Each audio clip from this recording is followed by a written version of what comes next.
Let's see how to display the count in user form or status bar. So let me click on this user form. What will happen is it will display the count. Here you can see the numbers will get increased as well as the time. 8 and the time, you can see the values are getting increased. Once that task is completed, it will display the message box as well as status bar. When I will click on this, on the bottom on the status bar, you can see the values are keep changing. 6, 7, 8, 9, 10. Like this, you can display the values to the users. So the users can understand the task is running, like it needs to be completed. It's almost 50% completed. Like this, you can manipulate anything. For that, just go to Visual Basic Editor, and for the status bar is very simple. Sub procedure name and press enter.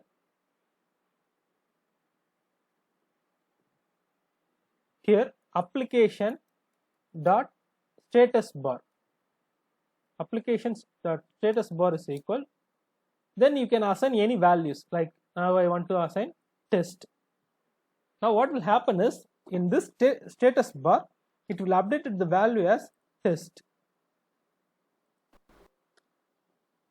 I'll run this task so you can see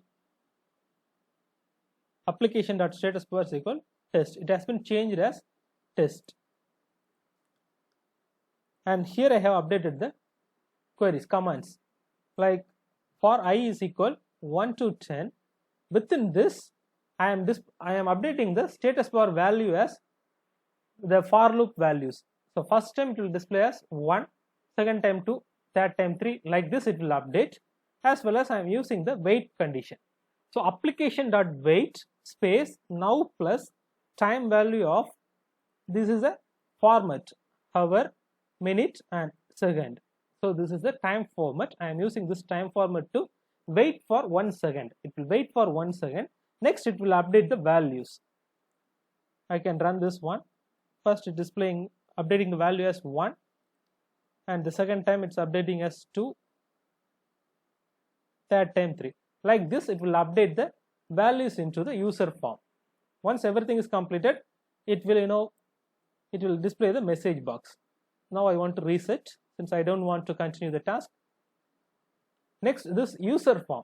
How to create this user form?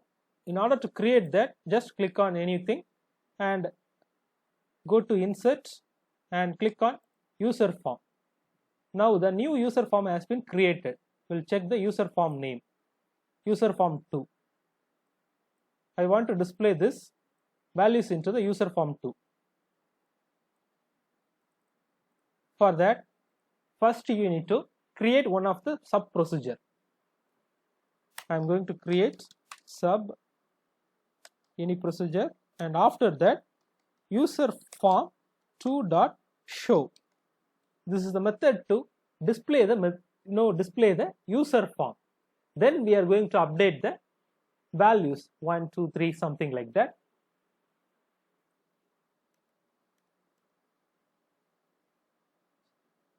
So now we have created this user form, right? Next we need to add one more sub condition, sub procedure. Here we need to use the for loop command. I'll copy and paste the same for loop. At this time application.status bar is not I don't want that. So I want user form 2.caption. User form 2.caption equals I. First what we are going to do is we are going to call this function. So whenever you are calling this function, it will activate this user form. So you need to click on user form 2 and click on view code. Here you need to update some codes, user form and activate. So within the user form activate, you need to update the code. Let me get to the activate. Here's the activate. So within this activate, you need to call the particular sub function.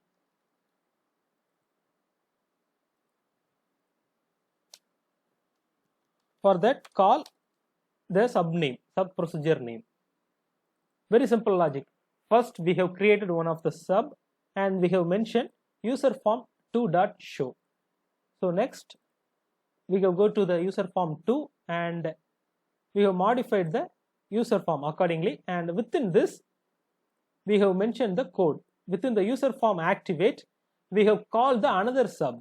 Since we have created two sub, right? So the second sub is the main function. The first sub is just calling the user form. So we are going to use 3 subs over here. Then only you can display the values into the user form. So when you run this task, what will happen is it will display the user form. So initially the user form caption will be user form 2, and after that it will call the another sub. Next caption will be updated 1, 2, 3, 4, something like that. It will update it each and every time. So like the same, I have used the user form 1 as well as I have added the time to increase the times. So currently it's increasing time, right? 1, 2, 3, like that. It's increasing each and every seconds. It's increasing. And unload user form. This is very, very important. So once the action is completed, you need to unload the user form, or else user form 1.hide. You can use anything. Also, I will save this file in the resources. You can download at any time. You can, practice is a very, very important. Initially, I am giving the just overview for that, right? So practice is a very, very important. You may get confused.